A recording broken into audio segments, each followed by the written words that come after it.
Hey guys, Doug Walker here. I am doing a fast review of a movie called Unfriended. This was apparently a pretty big hit over the weekend, from what I heard, and a lot of people are talking about it. It's a movie where it's all done on Skype, pretty much, and it's all done just through like these little web cameras and such, and there's been some that have tried to do this. We saw one recently called The Den that wasn't good, wasn't bad, but it sort of did a lot of cheats too, like, they take the camera everywhere, kind of like those found footage movies. But this one, it's mostly just these kids on their web cameras just looking at a screen, and that's kind of it. And it's surprisingly really different and really cleverly done. And it has great commentary, and it's really unique. But before I get into the detail of it, let me tell you the story about buying the tickets to it, which I know doesn't sound that riveting, but my wife and I were looking for a scary movie to see because she loves scary movies, but we so rarely see actual scary movies because there's so few actual good ones out there that are scary. And this weekend there was two. There was Unfriended, and then there's one called It Follows, which has like 95% on Rotten Tomatoes. So we wanted to see this movie, and there's only one showtime, so we try to get tickets, but it looks like there's only one seat. There's not two, even though we pay for two. It's like, pick your seats, plural, and there's only one shown. So we call a guy over like, hey, we can't, this is one of those movie theaters we have to pick the seats ahead of time, and we said there's only one seat, is there two or whatever? And he just says, oh, you don't want to see that movie, it's all about... And he proceeds to just totally ruin the film, like give away what it's about and everything. And we both just kind of gave him this look like, well, thanks, we'll probably never see that movie. And he's just like, oh, no problem, no problem. Like, he really thought he saved us. I just want to save you money, guys. It's like, okay, can you pay me the money I paid for this ticket then for ruining a film for me? So we were missing the showtime for that because there was only one seat. So we saw Unfriended was showing. Well, okay, that's kind of our second choice. So we picked that. And like I said, we were kind of pleasantly surprised by it. It's one of those movies where it's these, I think, five teenagers who are just having a Skype chat about God knows what. At first I was like, well, this is unrealistic. Why would they just sit around and talk and not do anything? And then I remember they're teens, and I'm like, yeah, okay. This probably does happen. Yeah, so they're sitting around just sort of talking, chatting, whatever. And it's mostly done from the screen of our one main character, of our main character, this girl who is friends with this other girl who committed suicide. And it's the 1-year anniversary, of course. And something is messing with their computers. There's this person in the chat that's not revealing who he or she is, and they're trying to get rid of him, and they can't get rid of him. Then bugs start happening on their computers, and things start going wrong, and the glitch starts talking to them and starts manipulating them, and it just sort of gets worse and worse and worse, and eventually... big shock. I mean, some of them start to get axed off and so forth. And it just sort of progresses from there. But it's all done. What's so clever about it is that it is not that it's all done online. Because like I said, that's kind of been done before, like I said, with this movie, The Den. But with that movie, like... if the person wanted to leave the house or she wanted to film something on her phone or something like that, they would show it like from the phone or from, at some point, like the character's captured and like they put a camera on her head. Like it gets really forced and it gets into like goofy kidnappings and stuff like that. But there's good stuff in that too. I didn't hate it. But this one's really smart because it is just like the ultimate minimalist. It's just this girl's computer screen. You see the music she picks, you see which person she wants to listen to, you see when she mutes it, you see when she looks up information and stuff, and it's gonna sound bizarre because like the acting is fine, but the best actor in the movie really is the arrow. It's the computer arrow. Because you see the franticness of her not knowing. It's like, should I write this? Should I not write this? And they really know how to start off with something so simple as just a person they don't recognize in a chat and have it just constantly escalate and get worse and worse because she's talking to this person, and then she writes something in the box, not sure if she should send it or not, and then the person on the other end responds to what she wrote in the box even though she didn't send it. So little touches like that are so smart.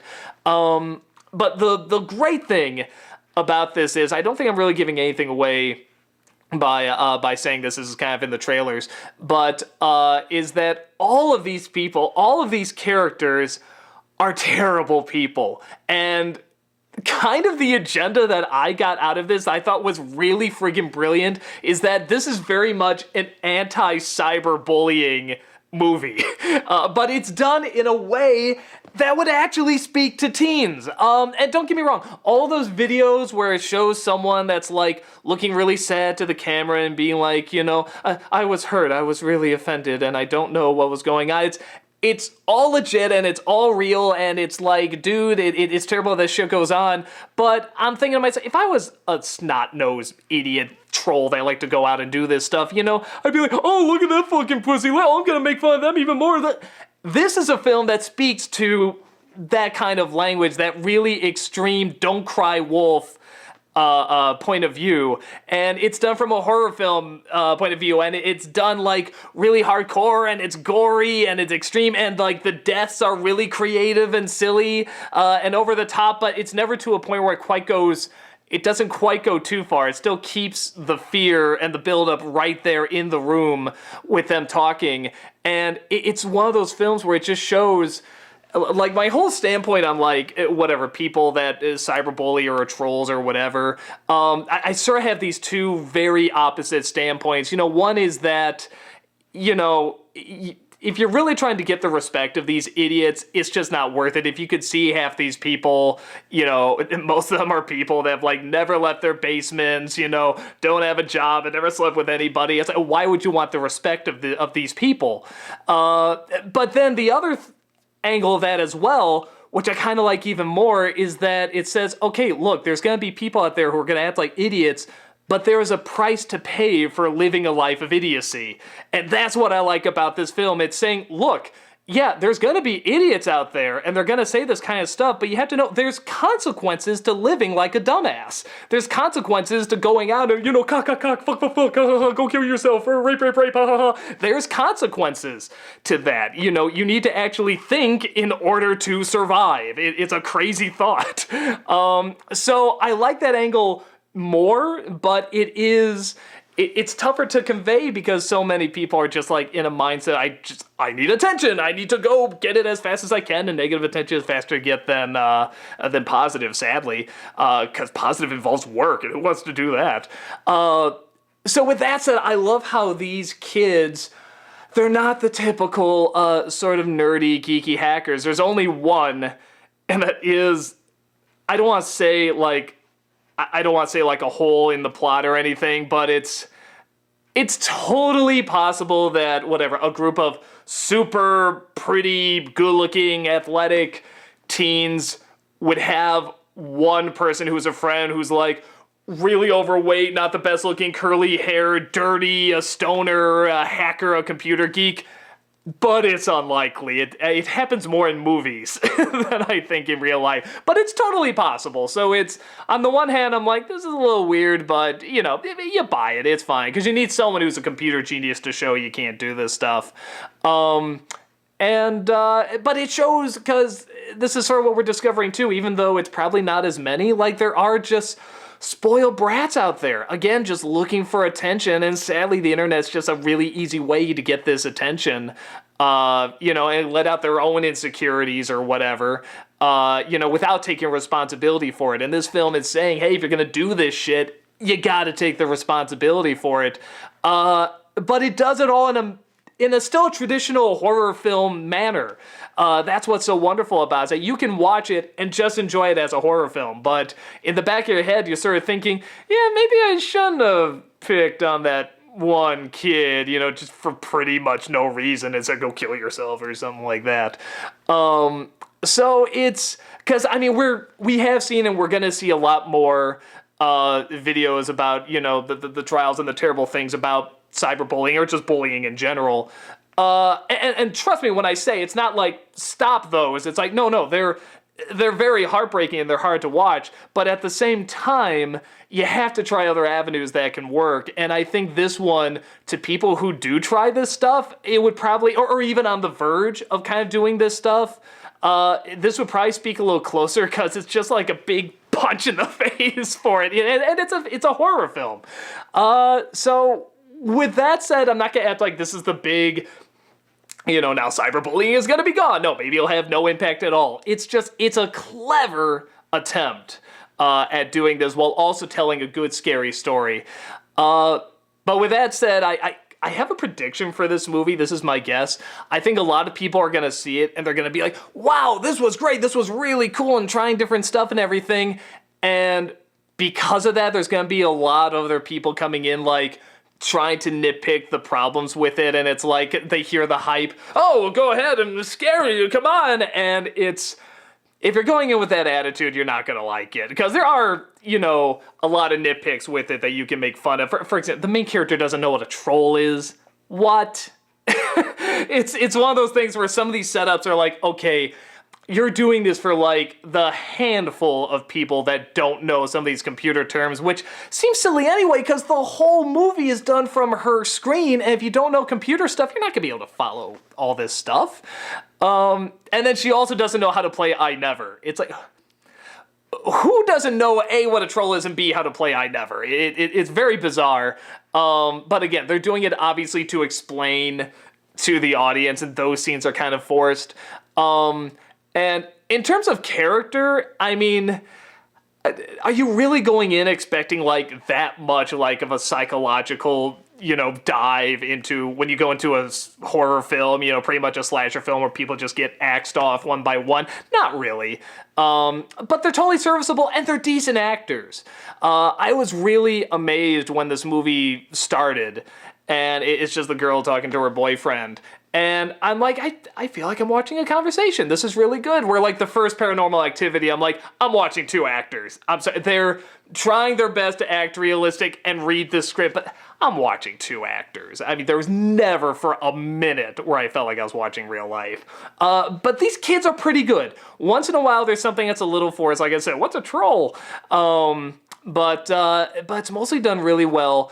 And another kind of complaint I have is that the build-up in this movie is so great, and they always know, try calling the police, and they show how that doesn't work. Well, try looking up reporting it, and they show how that doesn't work. Every avenue they tried to do, for the most part, they show how it can't work. If someone tries to leave, they show what happens when someone tries to leave, because it is a supernatural entity doing all this, so it's like, well, what can this thing do? But the downside of that, surprisingly, for me anyway, there was no actual scary imagery. The build-up in all of it was amazing. Like, I was laughing with joy throughout a lot of this because I loved these setups, and suddenly there's a camera in the corner and they don't know what it is, and then like one of the people sits up and you see in the other camera him sit up. It's like, oh my god, there's somebody in that room. The camera's in the room, and you're waiting for it to pay off, and they're building it up and the person's getting closer and closer. You can hear the audience going, ee! Like that. But then the actual payoff, the scary imagery that they cut to, if anything, is almost more funny than it is actually scary. They go more for the gore and the creativity of the gore than the actual scariness. And that's kind of a letdown. I really wish they would go kind of the Paranormal Activity route where it's like they would show some really actually legitimately creepy imagery. And you can, because it's a supernatural thing going on. But they don't. But the build-up is so great. And the setups are so great, and this ghost, talk to them, has a sense of humor too. It has like this really evil sense of humor, and it's all done through the text. And it's so much fun to see in a funny way, because all these people are such terrible people. You're both kind of afraid for them, but you're also kind of, you're enjoying them get their comeuppance as well. So it's a nice mix. They're just teens as well, and they do stupid things that teens do, but again, like a lot of famous slasher films, right? The 13th and all that stuff, when they go and do stupid teen stuff, I mean, there's consequences to it too, and this is like the ultimate in-your-face, consequence. It's The Boy Who Cried Wolf. So yeah, I really enjoy the movie. There's definitely some problems I have with it, but they're not too bad. The scene where they actually do play the I Never game goes on a bit, but the progression from each scare to the next and the way they sort of pace it is so nicely done, and I was never bored by it. I want to see what this ghost was going to do next, because the ghost has such this diabolical, wicked way of really torturing these people, more psychologically than gore, though you do get the gory as well.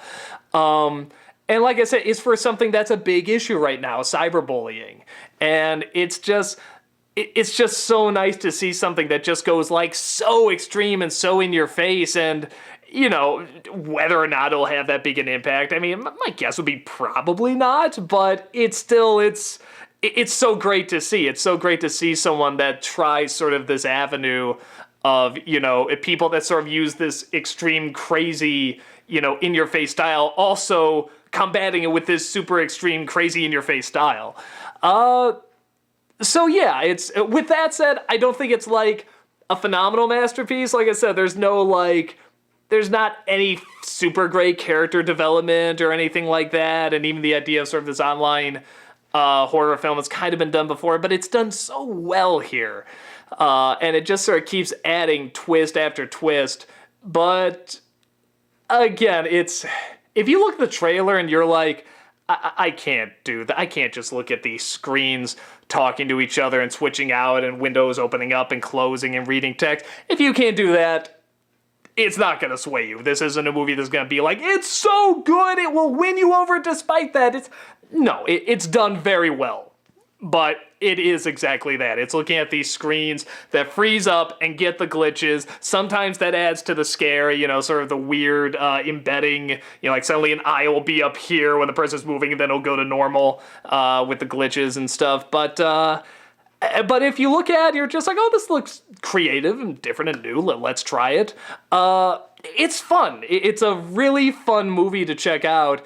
And that's one of the reasons I did the vlog, is because I'm just over anything that's trying something new and different. My big fear is that this does turn into kind of like a new found footage thing. I don't really want to see like 20 other films trying this, and I get the feeling that's going to happen.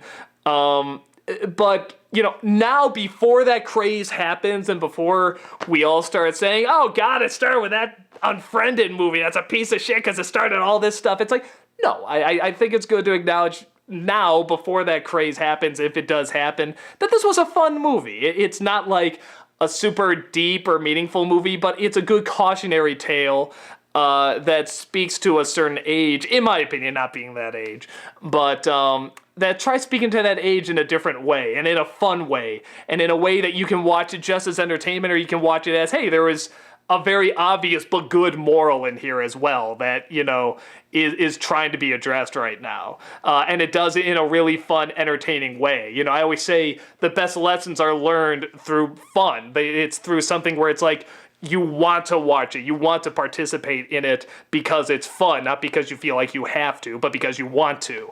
And that's why I really like this movie, because it's teaching a lesson you want to learn. You want to see these people get their asses handed to them because they were so mean to this girl. And you want to see them, you know, get backstabbed the same way they backstabbed her. But at the same time, you know they're just teens, and it's like, hey, this could kind of happen to you. You never know. Your insecurities, you know, and I was a teen too, and we all had our insecurities and let it out on the wrong people. So it's a really fun movie, and I definitely really, really enjoyed it. So, yeah, I don't think it's for everyone, but I think it's for anyone that sees this and it's like, oh, that looks kind of fun. It's more than kind of fun. It's a lot of fun. If you're willing to put up with nothing but screens and windows closing and opening up and a frantic arrow going, it does everything that you can with this scenario. They even sort of don't do much of the walking around, like holding the camera. There's like, at one point, one of the characters gets up and starts walking around holding the camera. I'm like, oh my God, are we really doing this? But they don't do it for very long. They sort of get rid of it pretty quickly. And there's one or two things you can predict pretty fast. I mean, like, there's a character at some point, like, whips out a gun, like, as a joke. Like, oh yeah, I have a gun. Well, I wonder what's going to happen with that.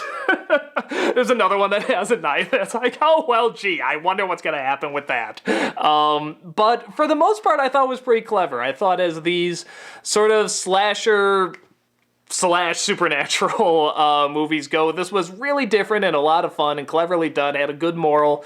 And yeah, like I said, I like anything that's, even if it's just a little different or a lot different, anything that just sort of mixes it up a bit and does it very cleverly. This is a very clever movie. So that's about all my rambling I have. If you can go check it out, go check it out. Take care.